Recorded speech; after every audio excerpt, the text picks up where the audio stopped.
Welcome to Storytime Adventures with Rosie and Me. I'm Miss Lisa, and this is Rosie B. Are you ready to get started, Rosie? Today's book is Cloudy with a Chance of Meatballs, written by Judy Barrett and drawn by Ron Barrett. We were all sitting around the big kitchen table. It was Saturday morning, pancake morning. Mom was squeezing oranges for juice. Henry and I were betting on how many pancakes we each could eat, and Grandpa was doing the flipping.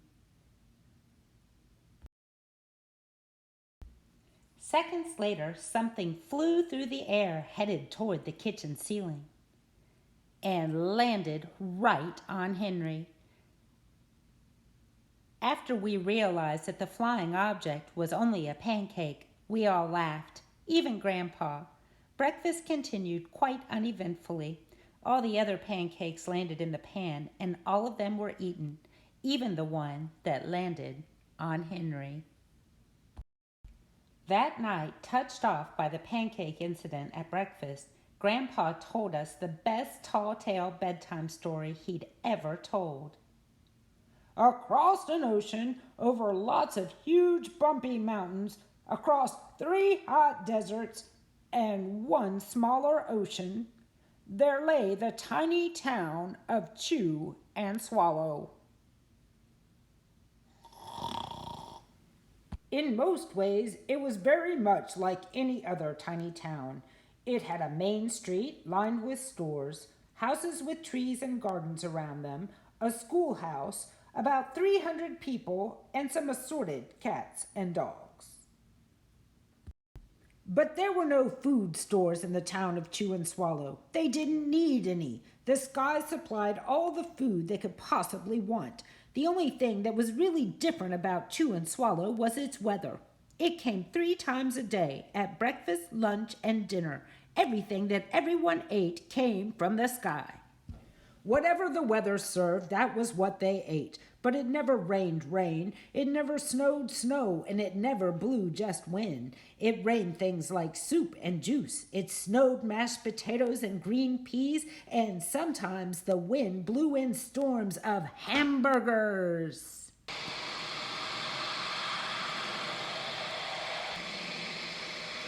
The people could watch the weather report on television in the morning, and they would even hear a prediction for the next day's food. When the townspeople went outside, they carried their plates, cups, glasses, forks, spoons, knives, and napkins with them. That way, they would always be prepared for any kind of weather. If there were leftovers, and there usually were, the people took them home and put them in their refrigerators in case they got hungry between meals. The menu varied. By the time they woke up in the morning, breakfast was coming down. After a brief shower of orange juice, low clouds of sunny-side-up eggs moved in, followed by pieces of toast. Butter and jelly sprinkled down for the toast, and most of the time it rained milk afterwards.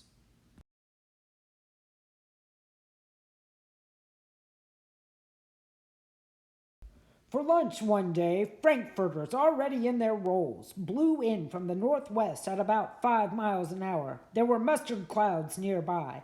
Then the wind shifted to the east and brought in baked beans. A drizzle of soda finished off the meal. Dinner one night consisted of lamb chops, becoming heavy at times, with occasional ketchup. Periods of peas and baked potatoes were followed by gradual clearing with a wonderful jello setting in the west. The sanitation department of Chewandswallow had a rather unusual job for a sanitation department. It had to remove the food that fell on the houses and sidewalks and lawns. The workers cleaned things up after every meal and fed all the dogs and cats. Then they emptied some of it into the surrounding oceans for the fish and turtles and whales to eat. The rest of the food was put back into the earth so that the soil would be richer for the people's flower gardens. Won't hesitate no more, no more. It cannot wait. Compost. Woo! Straight out of compost.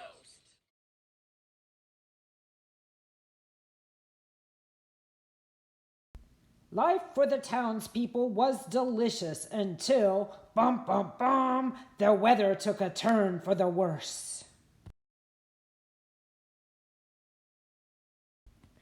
One day there was nothing but gorgonzola cheese all day long. The next day there was only broccoli, all overcooked. And the next day there were Brussels sprouts and peanut butter with mayonnaise. Yuck! Another day there was a pea soup fog. No one could see where they were going, and they could barely find the rest of the meal that got stuck in the fog. The food was getting larger and larger, and so were the portions. The people were getting frightened. Violent storms blew up frequently. Awful things were happening. One Tuesday, there was a hurricane of bread and rolls all day long and into the night. There were soft rolls and hard rolls, some with seeds and some without. There was white bread and rye and whole wheat toast. Most of it was larger than they had ever seen bread and rolls before. It was a terrible day. Everyone had to stay indoors. Roofs were damaged and the sanitation department was beside itself. The mess took the workers 4 days to clean up, and the sea was full of floating rolls. To help out, the people piled up as much bread as they could in their backyards. The birds picked at it a bit, but it just stayed there and got staler and staler.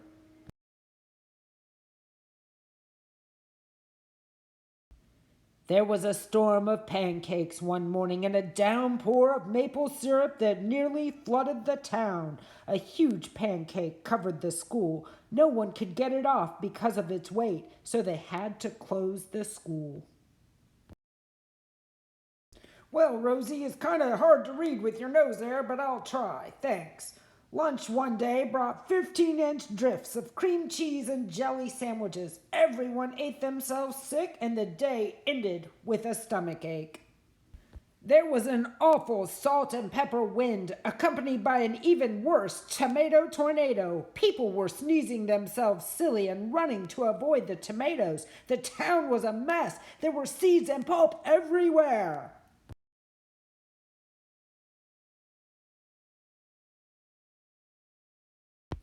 The sanitation department gave up.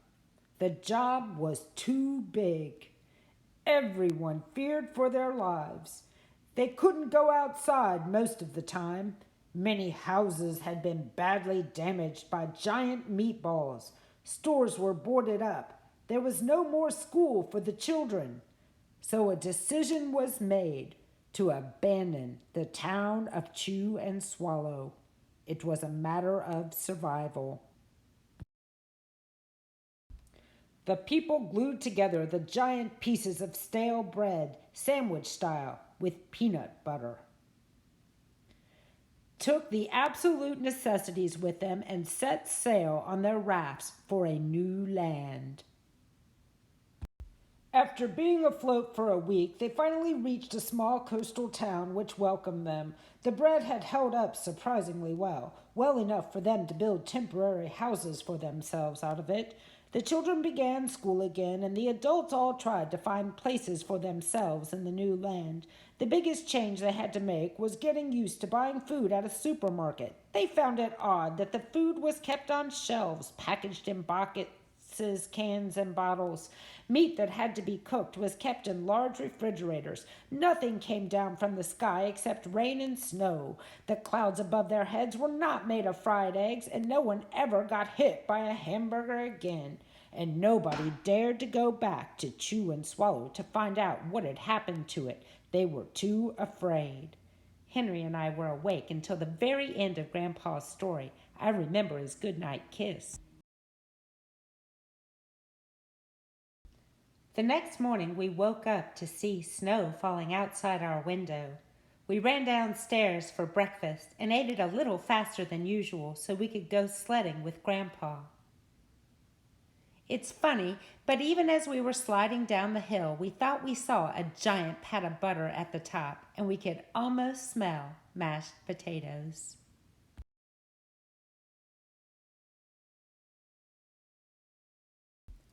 The end. So what do you think of that story, Rosie B? Would you like it if food was falling from the sky? You're a pretty good catcher, aren't you? What do you say we head outside and see what's really falling from the sky? Do you think it's gonna be food? What?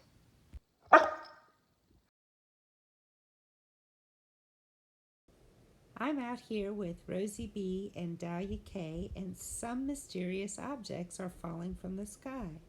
What could it be? What do you think it is? It's the seeds from a maple tree. They fall to the ground like helicopters. No, Rosie, don't eat those. Those are not for dogs to eat. Those are for other animals like squirrels and deer to eat. Silly girl. It's a wildlife dinner table, Rosie. Good find. No, those are not good for dogs. But they are an important food source for lots of local animals in the spring, especially gray squirrels and white-tailed deer. And what they leave behind may become future trees. Well, that's all for today's story time with Rosie and me. We hope to see you next time. Is this thing on?